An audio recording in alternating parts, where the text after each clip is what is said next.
Good morning. If you could please take your seats.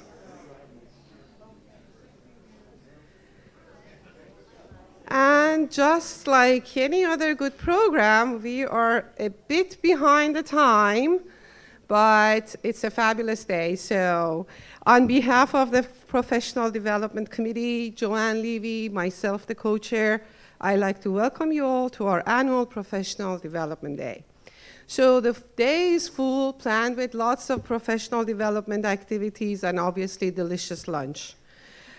Some housekeeping items before we start. We have over 200 people registered for various workshops. We have about 25 workshops all over the campus here.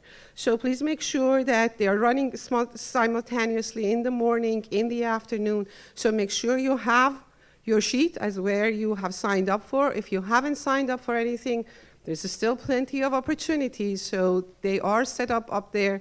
Our professional development committee members are there. So make sure you have your folder and then proceed to the assigned rooms. We want to make this transition as fast as possible and so that the day will not have any delays. So lunch will be served in the Commons as exactly 12:30. And now I want to introduce Dr. Lown and have her to set us off today. Thank you.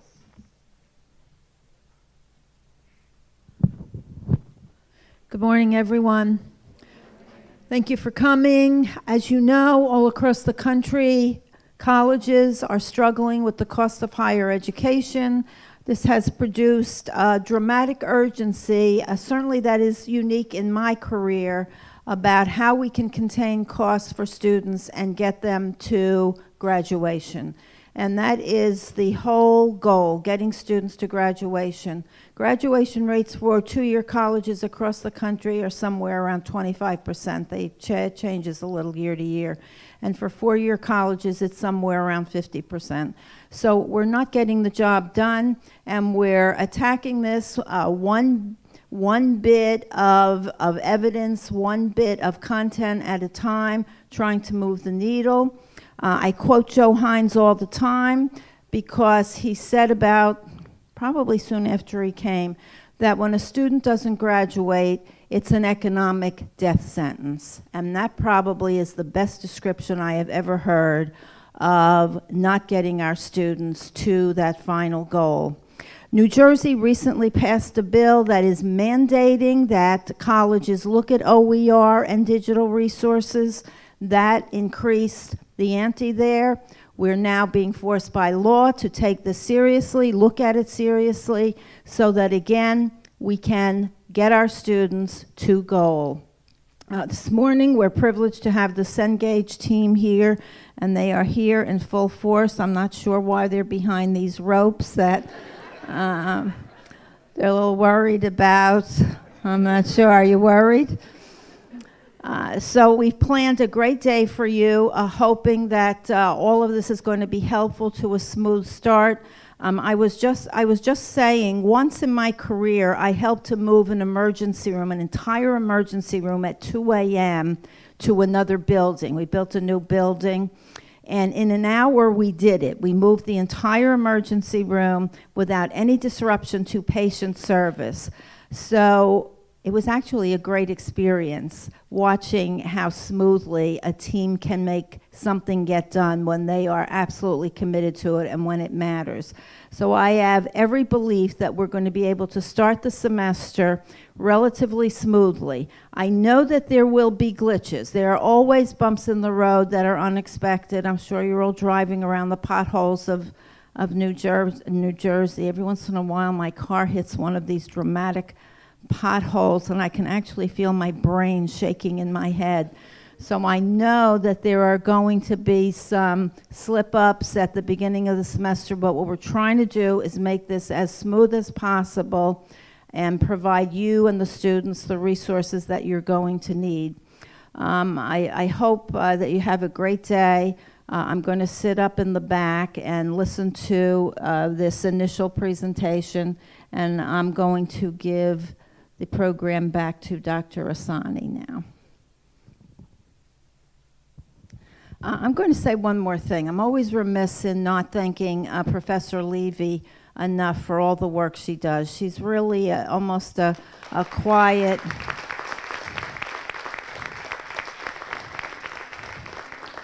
I don't see her. Is she here?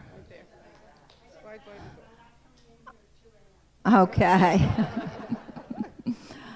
She's just a quiet force that makes all of this happen. She works tirelessly for all of you, and she always has my deepest thanks. And also a shout out to Dr. Mandani, who I actually met Dr. Mandani a long time ago at Middle States before I even worked here, and I tucked my arm in her arm because she just looked like somebody I needed to get to know. So have a good day. Thank you.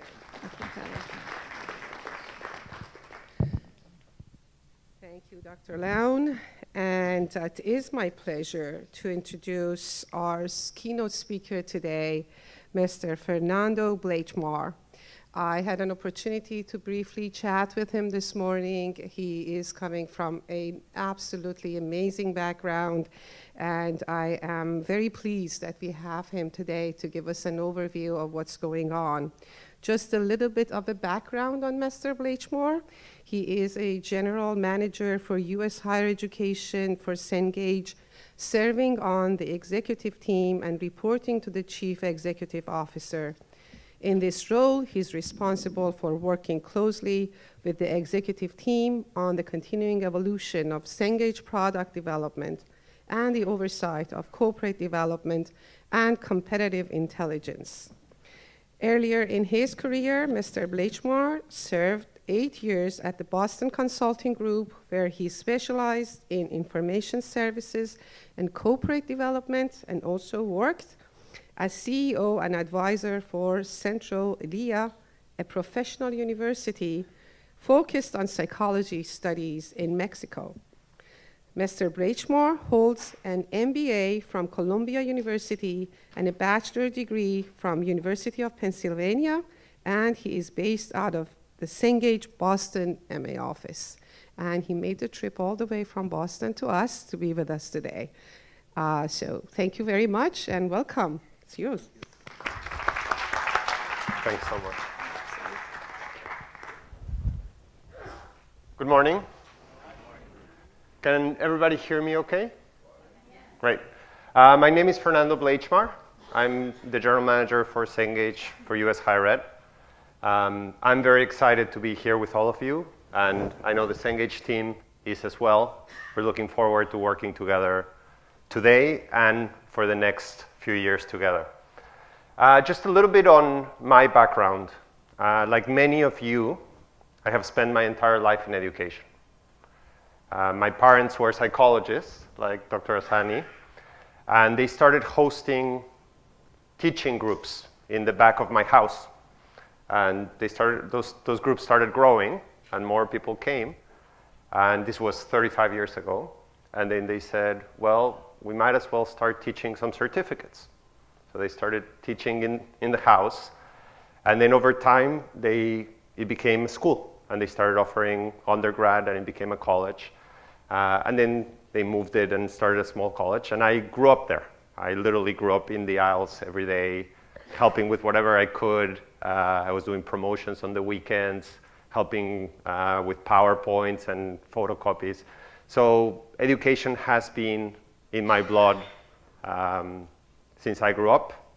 To this day, they still run the school. I still talk to them every couple of weeks. We talk about student success, student graduation, issues of student engagement, many of the things that all of you probably talk about every day.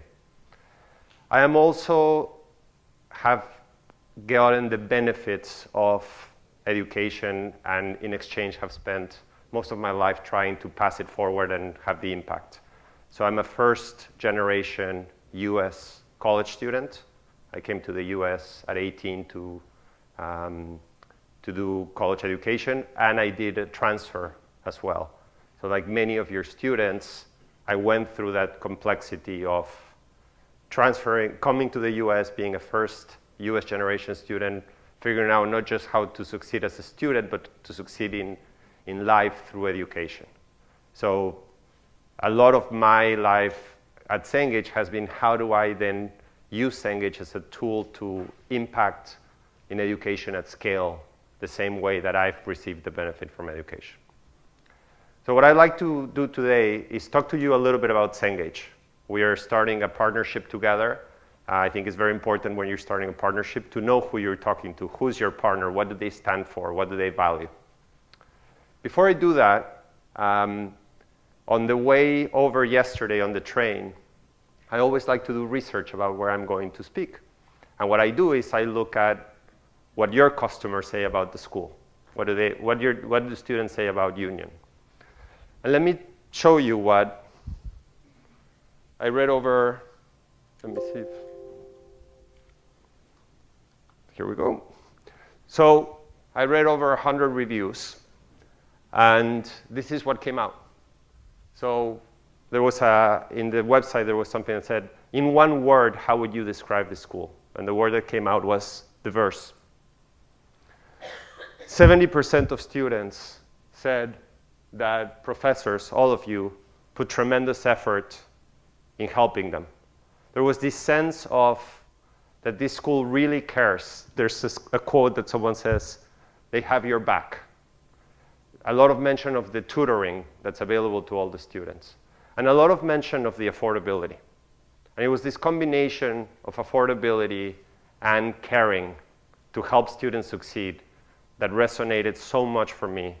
And I think it's very analogous to how we think about our role at Cengage and what we stand for. A few years ago, we decided at Cengage to become a student-centered company. And what that means is that everything we do starts with the student. We put the student at the center of how we think about our value proposition, how we think about the work we do with faculty, with institutions. And we're driven by this fundamental belief that every student has the potential to be unstoppable, and that our job is to help facilitate how all of you can help those students succeed. So the way we do this is we really focus on what our customers care about, both our faculty and our students. And when we ask faculty and students what do they care about, and we do this every 6 months, it's always consistent.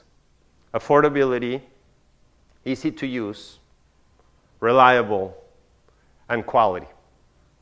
That's on the student side, and you see that on the faculty side is very similar. Quality of content, affordability, user-friendly, promotes critical thinking, and ease of use. So our job is simple. We need to focus on delivering those qualities that matter most for our students or for our faculty. So what we've done is we've created what we call our compass. And at the center of our compass is the student and advancing the way students learn and student success. As Dr. Long said, student success is the biggest thing that we're all driving towards and an area where there's tremendous improvement to be done given the graduation rates, retention rates, et cetera. So we focus on 4 things: quality learning, affordability, ease of use, and creating a trusted partnership with our institutions and our faculty. And hopefully throughout the day-to-day, you will see in every conversation how the voice of the student and how these principles come through in the trainings. When we talk about the content, when we talk about how we set up, how we make it easy for our students, the partnerships that you'll establish with your Cengage colleagues, the services that we provide, hopefully this will all come through. To give you some examples of what we've done, on quality learning, we've spent a lot of time actually defining what do we mean by quality learning. Everybody talks about quality learning. Well, you can actually define it and measure it. So we talk about authentic. We talk about intentional, inclusive, personalized. And we've created a learning center of excellence with over 40 people, instructional designers, data analysts, data scientists, that think about how do we embed quality into our solutions. We also have instructional designers that will help all of you as needed in creation of the courses to deliver for your students. On affordability, I'll talk a little bit more about this, but affordability for us is a requirement to deliver on the rest. If student cannot access the materials, cannot come to class, then you can't deliver on quality, you can't deliver on learning. So we've done tremendous effort to unlock the affordability constraint, and that's what led us to Cengage Unlimited, and I'll talk a little bit more about it. Easy. I think the most important thing is we're trying to make our solutions easier for all of you and for all of your students. These solutions are complicated, obviously, because there's a lot of workflow, there's a lot of things, but we're constantly trying to make it easy, and a lot of the training today will be about how do we make it easier for all of you and for the students. And finally, a trusted partner. So this is a partnership that we're establishing. We've moved away from the old days when our job was to create a book and give it to you guys and then let you do whatever you could with it. And now we're really trying to work along with all of you on how we help you deliver great learning to your students. So affordability. I think everybody talks about affordability, but then when you stop and you look at the data and you look at what affordability of learning solutions and content actually means to students, it's staggering. So 45% of students are choosing their courses based on the cost of the materials. 70% of students have put off starting school, starting your classes with materials because they can't afford it. And we know that students that don't have materials, 40% of them earn a poor grade and 20% of them fail the course. So we as Cengage felt that if we're a student-centric company, we have an obligation to help the students, not just with quality, but by changing that affordability constraint and really leveling the playing field for students. So that's why we launched Cengage Unlimited. In the first year of Cengage Unlimited, we just finished our first academic year. We have over 1 million students that use Cengage Unlimited and saved over $60 million.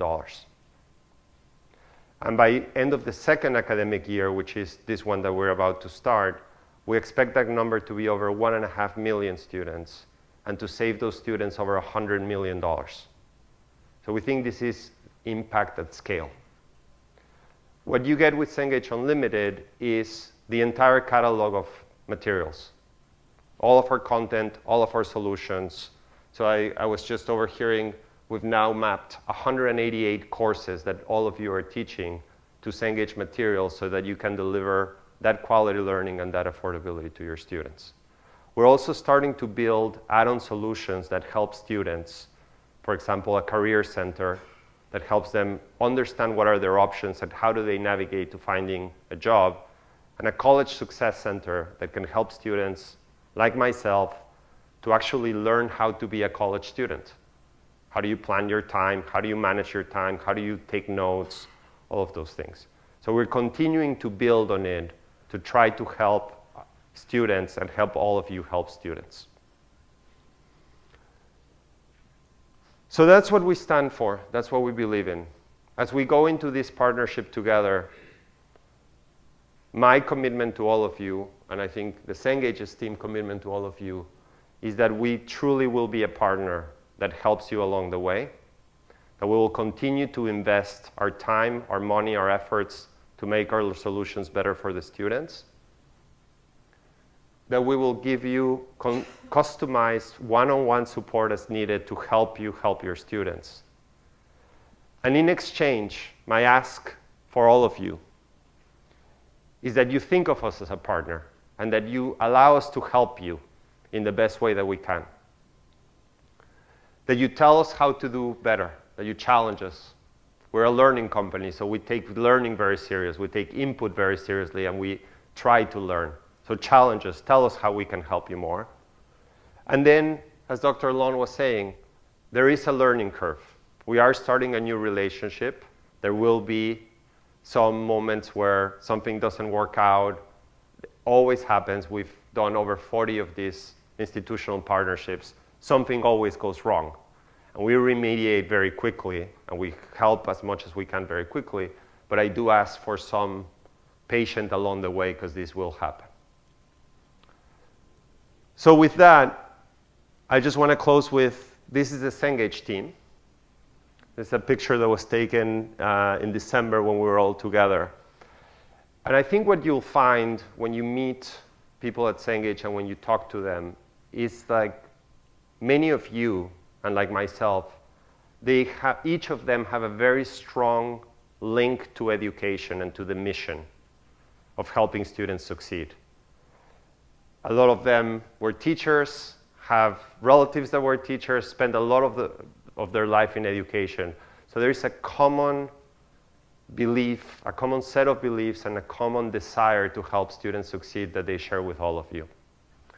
So with that, I'm happy to answer any questions that you might have. Thank you.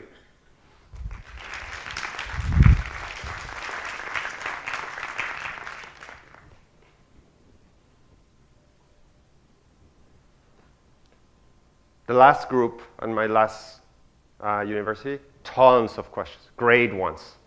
I'm not saying that it's not a competition, but I'm just saying, like every hand was raised, tons of questions. Yes, sir. I've had great interaction with your team. There's a mic here. Sir, mics are in the aisles as well.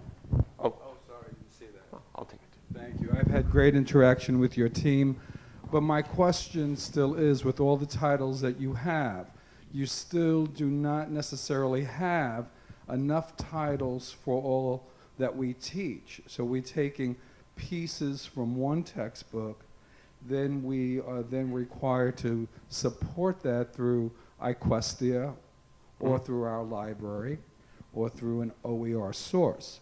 A good example of that is adolescent psychology. Mm-hmm.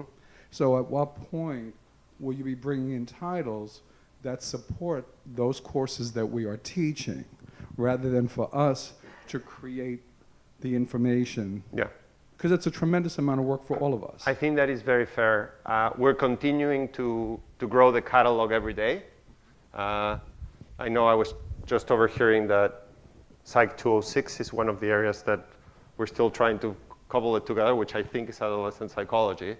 So your answer is, we cover obviously the entire foundational curriculum, but as we go into upper level classes, there are some content areas where we need to continue to invest and to evolve. So we have a list, and as we find out all the needs of different schools, we're as quickly as possible ramping up the catalogs. So it is front and center. It is something that we know we need to do, especially up the curriculum, and we are doing it. But obviously it takes some time to build content, etc.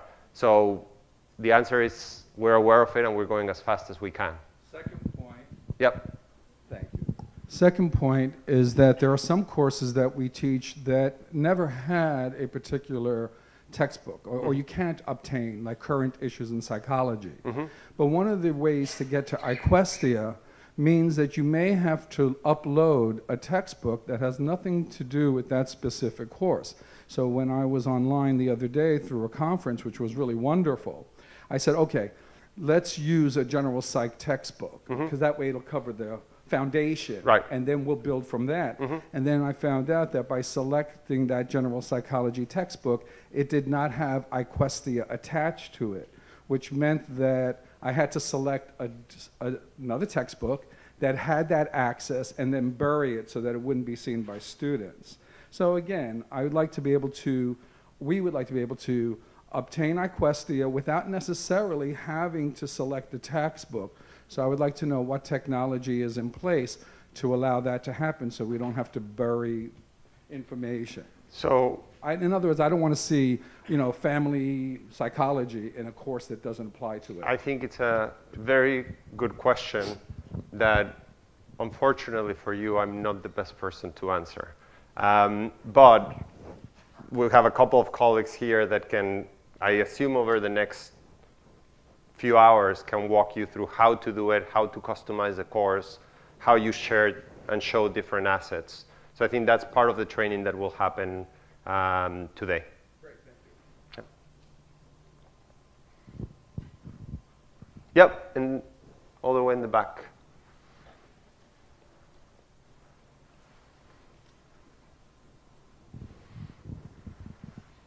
Might as well ask the related question at this point, and that is that some textbooks in the past, when you didn't have the unlimited, you had some textbooks that were less expensive and didn't have as many bells and whistles.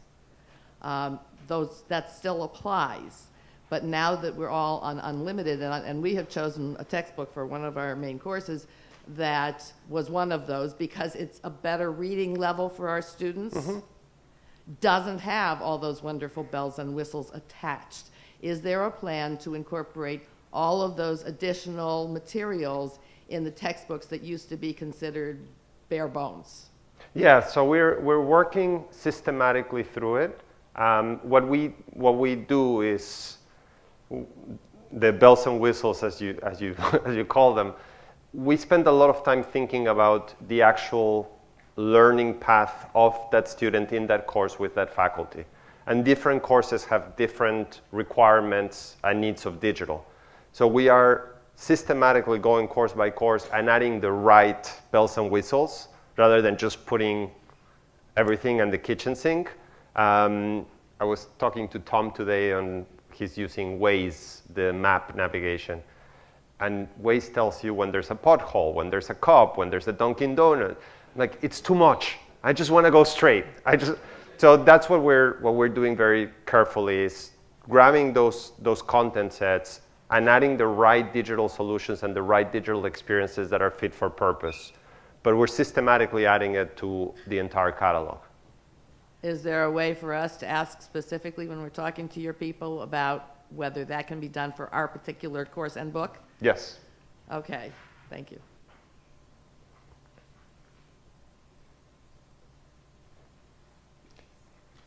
And just, I know this is not what you asked, but I wanna make this point that I think is important. When you were saying that some titles were less expensive than unlimited, I think on a title by title basis that's true. But if you sum them up to what the student experience is, because a student is taking 4 courses and they have different titles, the idea is that the overall total cost for those students comes significantly down. Plus, students were making sacrifice of, well, I'm not going to use the digital solution because it's too expensive. I'm not going to get a new book because I can get a last edition. So all of those sacrifices actually affect the student learning experience. So we're bringing the overall cost of that student, of the materials down, and not making them have to create sacrifices for quality of learning.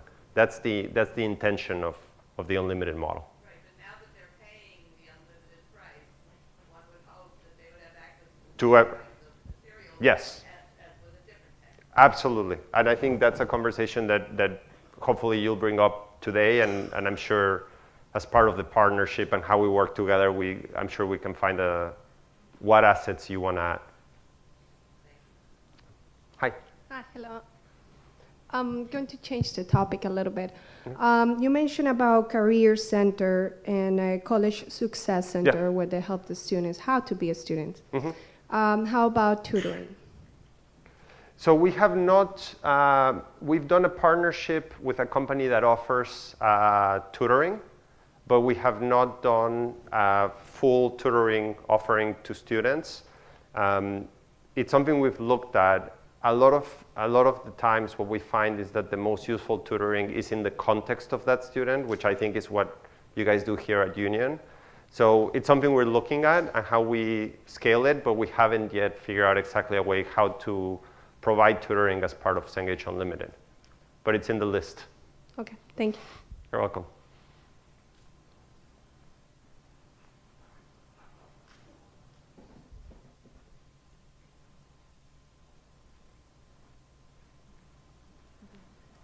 Before you close, perhaps you'd introduce your team. Go ahead.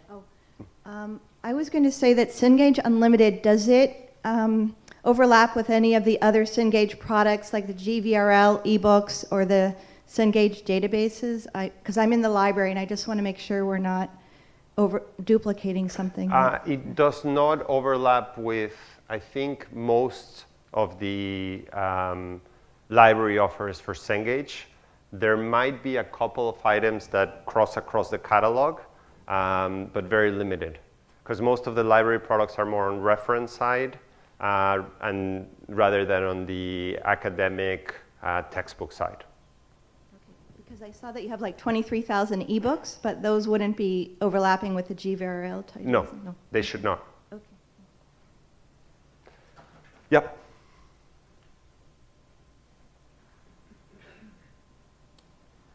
So I was reading your bio, and I know you're Mexican, so you were educated there. Yes. And I just wanted to know if you have any observations regarding transnational education now with this technological change going on. I mean, your parents still run this college. So do you have any inter-American observations in terms of, how, for example, Mexico is adapting to technologies like this, online education and digital books compared to the US? What are the trends now? Yeah, so we still, I grew up there, but also we have a large international business and I interact a lot with them. I would say that what's very similar is the fundamental purpose of the education, the fundamental desire of the student to improve their life through education. That is consistent anywhere. I was in Saudi Arabia 2 years ago, and it's the same thing. And what's also consistent is how the ecosystem, the faculty, the institutions, the publishers are fundamentally all driven, when you get to the heart of it, by that desire of helping that student. That doesn't change by geography. I think what changes is two big things. The first is how much economic pressure is placed on the student to see their way through the education. I think the US system creates a lot of more economic pressure on the student than other systems. Just the average cost of tuition, how much is funded versus grants. So the US system puts a lot of pressure and a lot of debt to the student as they go through. The second thing that's very different is I think the graduation rates after first year tend to be higher because the support mechanism for the students tends to be bigger outside the US. You have more family settings, less first generation migrations, so you have more stable settings for that student that create that encompassing environment that allows them to succeed. And then on your third point around learning solutions, I think the US is significantly more advanced in terms of the use of digital and in terms of the use of technology. However, there's still a lot of room to grow to how that technology advancement and digital advancement results in better outcomes. So I think we're in the first phase of how that technology actually helps the students to step change their success. Online learning, distance learning, personalized learning, adaptive learning, all of these technologies, as they get better, I think we'll start seeing more of the step change. And other countries, including Mexico, are just starting to do the first wave of the migration. Does that make sense? Yeah. So I think it's a great idea to let the team rather than me introduce the team, I will let the team introduce themselves. So what I'll do is I'll hand you guys the mic, and if you can just say your name and what you do at Cengage. So my name is Tom Riendo. I'm the Business Development Director for Cengage, so looking at our partnership across the entire institution. And I'm going to ask each of my colleagues not just to introduce themselves, but to talk a little bit about their role so that you know how you should interact with them. Hi, my name's Alice Willenbrink, and I'm a Customer Success Manager.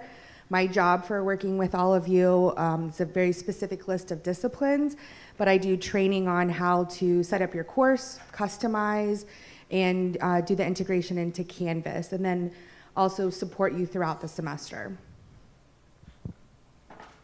Hi, I'm Samantha Denany. I'm the Regional Customer Success Manager for the Northeast. I work on helping to use our digital tools to help your students succeed. So helping you achieve your vision for your students with our digital tools. Hey everybody, I'm Kyle Burdett. I'm the Institutional Account Manager. Primary responsibilities are going to be maintaining the executive relationship between Cengage and the UCC leadership team. If you've got strategic initiatives, I'm making sure that those connect with our strategic initiatives with their alignment so that we can work on those together. And then ultimately, we'll be taking your feedback. I've got a direct line into our product and services organization. So the ultimate goal is to take your feedback and make the experience get better and better so that you stay with us and we can continue to grow the partnership for years. There's a lot of us, so sit back. Hi, everyone. I'm Valerie Stone. I'm the district manager for the entire sales team that works with Union County College. So all disciplines, pretty much. There's another district manager that shares it with me. She's not here today, but we work with all of you, and you can come to me with any questions or concerns. Good morning, I'm Mark Santi. I'm the math product director at Cengage. So my team builds all of the math products, textbooks, and technology, which includes the WebAssign platform. So I'll be interacting with most of the math folks in the room today. I am Shannon Staffieri. I'm your local learning consultant for business, humanities, and social sciences. Hi guys, I'm Rachel Scardelli. I'm your third but not final customer success manager here today. I also help with training and implementing technology and can do really cool things like provision Questia into your psychology mind tap for you. I'll see you in the open house. Good morning, everyone. My name is Daphne Hedger, and I'm also a learning consultant. I'm not local. I'm based in Kentucky, but I work with the trades and skills. So that's a really long list. Essentially, the STEM people, the healthcare people, I help consult to make your tech selections and communicate with the customer success managers.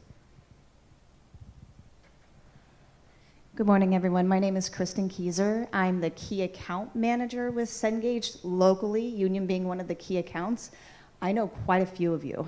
So my role with Cengage is to make sure that we are growing our business at very important accounts like Union, and also for Union to be the connective tissue between this massive team. I am local as well. I live in Blairstown. I'm Connie Zimmerman. I'm a regional customer success manager. I'm the fourth and final one. So I do what the three of them do, but I always just phrase it as I'm here as a digital coach. So to help you guys learn as much of our digital as you want to know and to help you succeed with our products. So that's the team. We look forward to working together today to helping you guys and then over the coming months and years. And if I can help with anything as you guys go in this journey with us, just shoot me a note. I'm sure I'll be talking to the team on a regular basis. And again, thank you for hosting us and thank you for your time.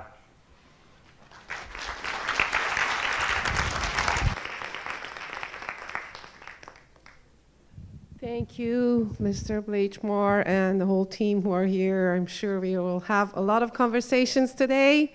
So the rest of you, please take time, find your spot where you're heading for your workshops, take some bagels with you, and we'll see you in the hallways.